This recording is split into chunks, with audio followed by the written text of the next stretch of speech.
اعوذ باللہ من الشیطان الرجیم بسم اللہ الرحمن الرحیم۔ میرے انتہائی محترم دوستوں، بھائیوں اور پارٹی کے عزیز ساتھیوں، آج کا جو ہمارا پروگرام ہے وہ سوشل میڈیا کے حوالے سے ہے کہ پاکستان کی آبادی تقریباً 24 سے 25 کروڑ کے درمیان ہے، لیکن ہم چند ایک لوگ ہیں، کیسے 24 سے 25 کروڑ عوام تک پہنچ سکتے ہیں؟ اس کے لیے مین کردار سوشل میڈیا کا ہو سکتا ہے یا باقی میڈیا جیسے پرنٹ میڈیا یا الیکٹرانک میڈیا۔ ایک آدمی یا 50 آدمی پورے پاکستان کے 24-25 کروڑ عوام کو کور نہیں کر سکتے۔ جو دور ہے، کس طریقے سے ایک خبر یا ایک پیغام ہم دوسرے لوگوں تک، زیادہ سے زیادہ لوگوں تک پہنچا سکتے ہیں، وہ یہ میڈیا ہی ہے۔ سوشل میڈیا کا طریقہ کار اور سوشل میڈیا کا جو استعمال ہے، اس پہ مزید گفتگو کریں گے، لیکن اس سے پہلے ایک ٹاپک پہ میں تھوڑی سی آپ کے سامنے گفتگو رکھوں گا، جس کو میں نے مختلف کتابوں سے تیار کیا، اور آپ یہ سمجھیں کہ میری زندگی کا جو مطالعہ ہے اس کا نچوڑ ہے۔ قرآن کو میں نے جتنا پڑھا، احادیث مبارکہ کو پڑھا، اور مختلف تحریکوں کے جو کتابیں ہیں، تحریکوں کا عروج کیسے ہوا، تحریکیں زوال پذیر کیسے ہوئیں، کیسے قومیں اٹھیں اور انہوں نے دنیا پر حکمرانی کی، اور پھر وہی قومیں برباد کیسے ہوئیں، اس کے مطالعے سے میں نے جو تھوڑی سی سمری تیار کی ہے وہ میں آپ کے سامنے رکھوں گا۔ اگر آپ اس کا عنوان اس کو دینا چاہیں، مضمون بنانا چاہیں، تو وہ اس کا ہے کہ ملت کی یا پاکستان کی، دنیا کی تعمیر نو کا صحیح طریقہ کیا ہے۔ جب تک ہم پلاننگ بڑی چیز کی نہیں کریں گے، بڑے خواب نہیں دیکھیں گے، ہم کھڑے ہو کر دنیا پر راج کبھی بھی نہیں کر سکتے۔ ہماری یہ خواہش ہے کہ ہم اس ملت کا، دنیا کا، ملک پاکستان کا، اپنے صوبے، اپنے شہر کا، اپنے محلے کا، اور بالخصوص اپنی شخصیت کا ایسا نکھار لے کے آئیں، ایسی تعمیر کریں جو آج سے 1400-1450 سال پہلے انسانیت کی تعمیر کی گئی تھی۔ یہ ہماری زندگی کا مقصد ہے۔ تعمیر ہم اسی صورت میں کر سکتے ہیں جب ہمیں پتہ چل جائے کہ بگاڑ کن کن معاملوں میں ہوا ہے۔ دنیا میں 2 طرح کی تحریکیں اٹھی ہیں، ایک انقلابی تحریک، ایک اصلاحی تحریک۔ آج بھی 2 طرح کی تحریکیں پاکستان میں اور پوری دنیا میں کام کر رہی ہیں۔ کچھ لوگوں نے اصلاحی تحریکیں بنائی ہیں، عوام کی اصلاح کے لیے مختلف لیکچر دیتے ہیں، اور ان کو انفرادی طور پر اچھے اعمال کی طرف، نیک انسان بنانے کے لیے وہ تیار کرتے ہیں۔ اور کچھ تحریکیں ایسی ہیں جو انقلاب جنہوں نے برپا کیا، نظام، دونوں ہی نظام کو بدلنے کے لیے کوشش کرتی ہیں، کر رہی ہیں، لیکن دونوں کا جو نقطۂ آغاز ہے وہ مختلف ہوتا ہے۔ دونوں میں بنیادی فرق یہ ہے کہ جو اصلاحی تحریک ہے اس کی ابتدا غور اور فکر سے ہوتی ہے۔ لوگ، یا آپ یوں کہہ لیں لیڈر اور اس کے ساتھ چلنے والی جو قوم ہوتی ہے، وہ اصلاحی تحریک جو وہ شروع کرتے ہیں، پہلے وہ بگاڑ کے بنیادی اسباب کا جائزہ لیتے ہیں کہ بگاڑ کس جگہ پہ آیا ہے، کیوں آیا ہے اور کتنا آیا ہے، اس کی پیمائش کرتے ہیں۔ پھر اس بگاڑ کو تعمیر کرنے کے لیے، اس کو ختم کر کے اس کی جگہ اچھائی لانے کے لیے پھر اس حد تک وہ تبلیغ کرتے ہیں اور حسب ضرورت اصلاح کا کام کرتے ہیں۔ حسب ضرورت جہاں قوت کا استعمال کرنا پڑے، قوت کا استعمال بھی کرتے ہیں۔ یہ ہوتی ہے تحریک اصلاح۔ جیسے آپ ہمارے دور میں تبلیغی جماعت، آپ اس کو لے لیں آپ، کہ وہ انہوں نے ایک تحریک شروع کی اور وہ معاشرے کی اصلاح کے لیے کام کر رہی ہے۔ اسی طرح باقی بھی تحریکیں ہیں، تحریک اصلاح معاشرہ کے نام سے کام کر رہی ہیں۔ انقلابی تحریک جو ہے، جس کو ہم انقلاب کہتے ہیں، انقلاب کے معنی ہے پلٹ جانا، الٹ دینا، گھما دینا، رخ کو تبدیل کر دینا۔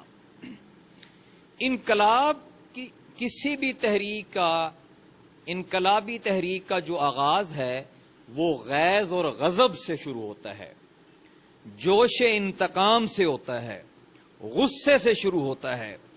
کوئی بگڑی ہوئی چیز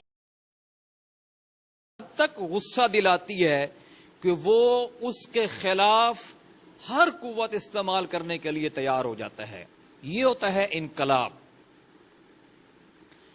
آپ نے اور میں نے یہ سوچنا ہے اور غور و فکر کرنا ہے کہ نبی کریم صلی اللہ علیہ وآلہ وسلم نے جو تحریک شروع کی وہ اصلاحی تحریک تھی یا انقلابی تحریک تھی۔ ہو سکتا ہے آج کا یہ میرا لیکچر اور آج کی جو میری گفتگو یا کچھ ساتھیوں کو مشکل لگے، بعد میں آپ پوائنٹ نوٹ کریں، جس کو جو چیز سمجھ نہیں آئے گی ہم اس پہ مزید جو ہے وہ بحث اور مباحثہ کر لیں گے۔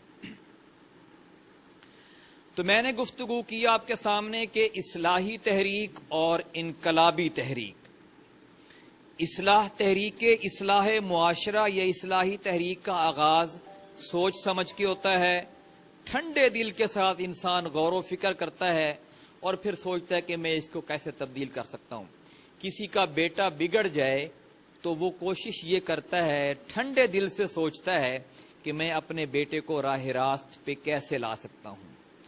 لیکن کسی اور کا بیٹا بگڑ جائے تو وہ عام طور پر ٹھنڈے دل کی بجائے غیظ اور غضب اور انتقام سے سوچتا ہے کہ میں اس کو ٹھیک کیسے کر سکتا ہوں۔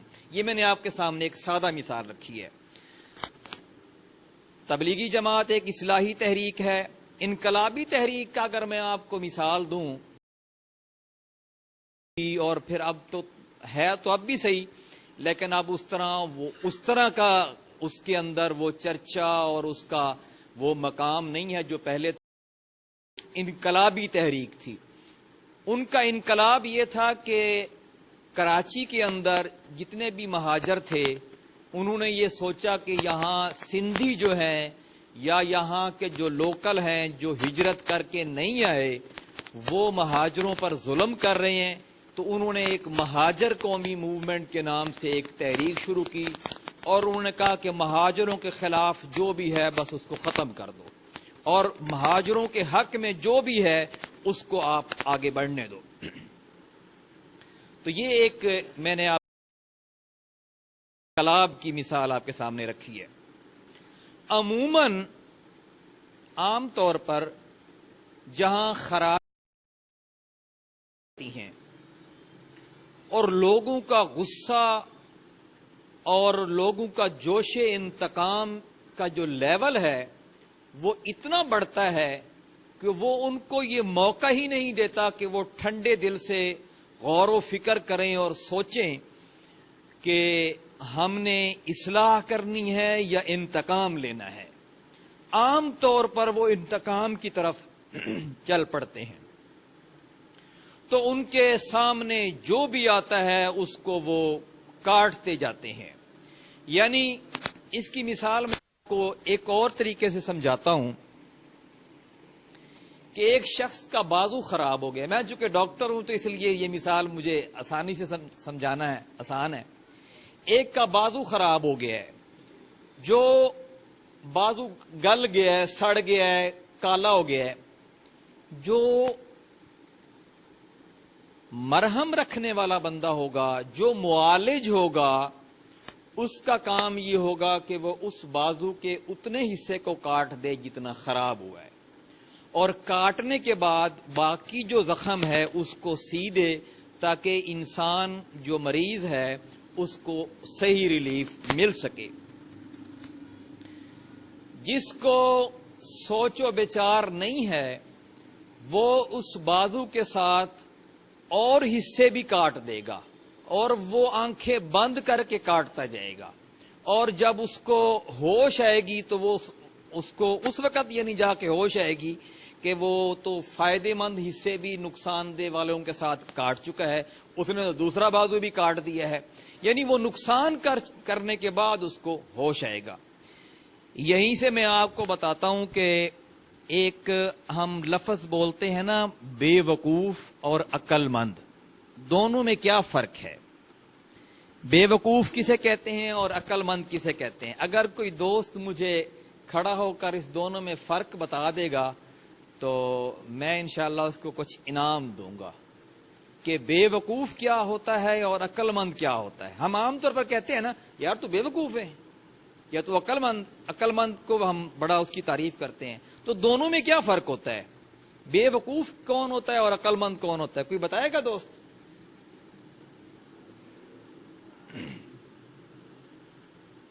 اگر کوئی صحیح مجھے بتا دے تو میں انشاءاللہ اس کو 500 روپے انعام دوں گا کہ بے وقوف اور عقل مند میں کیا فرق ہے. حالانکہ یہ فکرے ہم روز بولتے ہیں نا روز، کہ یہ بے وقوف ہے اور یہ عقل مند ہے. جی کوئی دوست بتائے گا؟ ساری خاموش ہیں. میں آپ کو بتاتا ہوں، اب آپ نے مجھے انعام دینا ہے. بے وقوف اور عقل مند دونوں ایک ہی کام کرتے ہیں، دونوں کا کام اینڈ میں ایک ہی ہوتا ہے. فرق صرف یہ ہوتا ہے کہ عقل مند بغیر نقصان کے وہ کام کرتا ہے اور بے وقوف نقصان کر کے وہ کام کرتا ہے. یہی فرق تحریک اصلاح اور تحریک انقلاب میں ہے کہ جس شخص کے اندر فکر ہوتی ہے وہ نقصان کیے بغیر لوگوں کی اصلاح کرتا ہے، اور جس کو فکر نہیں ہوتی، بس انتقام اس کے اندر بھڑک رہا ہوتا ہے، وہ نقصان کر چکنے کے بعد اس کو ہوش آتا ہے کہ یار یہ تو میں نے بہت زیادہ نقصان کر دیا ہے، مجھے تو یہ کرنا چاہیے تھا اور یہ نہیں کرنا چاہیے تھا. اسلامی تحریک کے علاوہ نبی کریم صلی اللہ علیہ وآلہ وسلم نے جو تحریک برپا کی، اس کے علاوہ جتنی بھی تحریکیں اٹھی ہیں دنیا میں، سب نے نقصان کرنے کے بعد اصلاح کی ہے. ایک واحد تحریک ہے جو نبی کریم صلی اللہ علیہ وسلم نے جو آپ نے شروع کی، کہ جس نے معاشرے کا کوئی نقصان نہیں کیا بلکہ پہلے دن سے اصلاحی کام شروع کیا اور اینڈ تک اصلاح کا کام کیا. آپ کی تحریک اصلاحی بھی تھی اور انقلابی بھی تھی. یہ آگے چل کر ہم ڈسکس کریں گے کہ کیسے اصلاحی اور انقلابی تھی. اچھا، آپ دیکھیں کہ نبی کریم صلی اللہ علیہ وسلم کی جو آپ کی حیات مبارکہ ہے، وہ آپ نے 62-63 سال کی عمر میں اس دنیا سے رحلت فرمائی. اس میں آپ نے تقریباً اپنی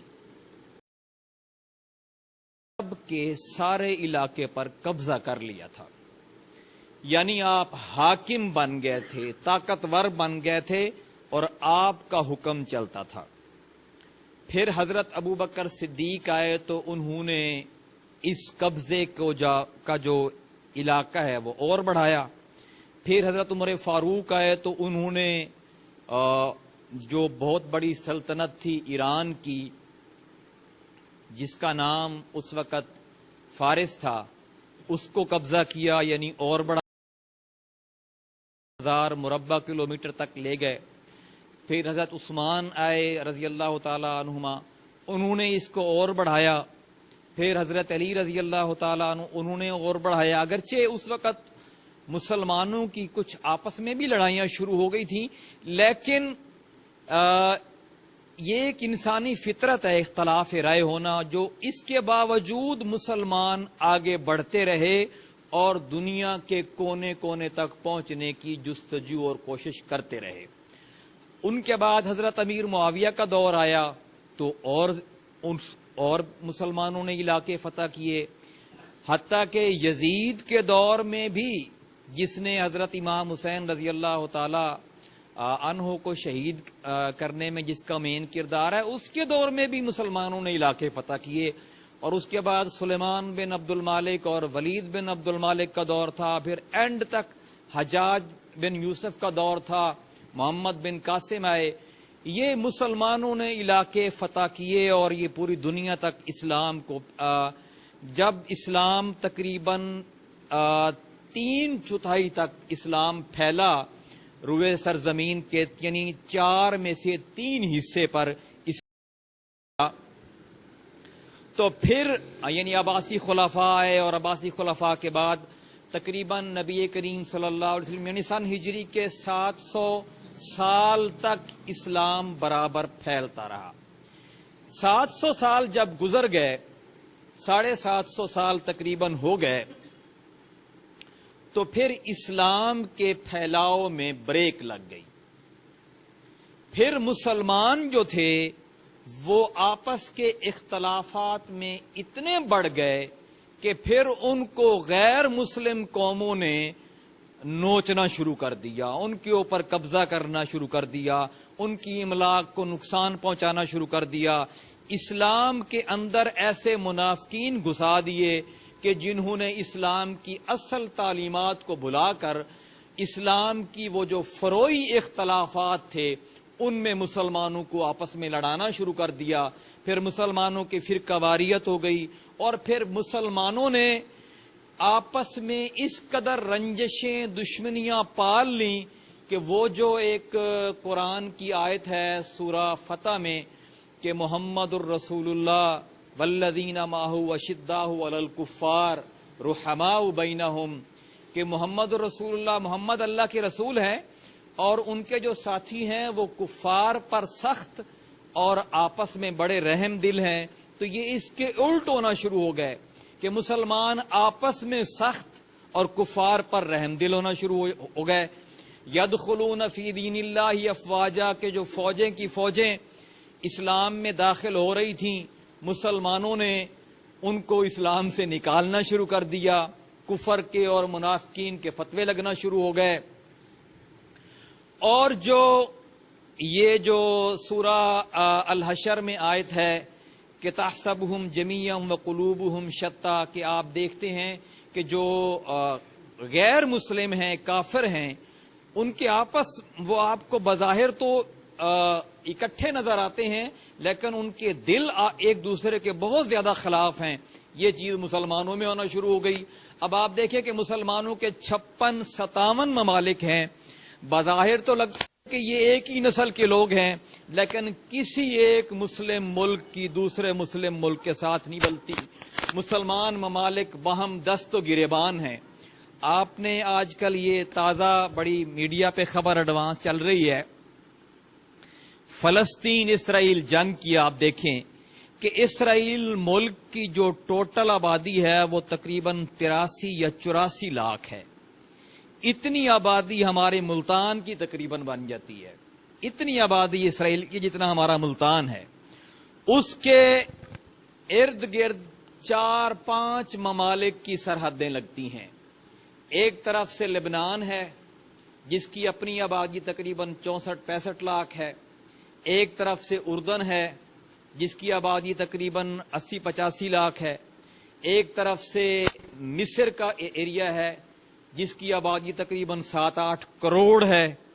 ایک طرف سے فلسطین ہے اور پھر تھوڑا سا ایریا اردن کا بھی ہے. اس میں آپ دیکھیں کہ شام کا بھی کچھ ایریا اس کے ساتھ لگتا ہے.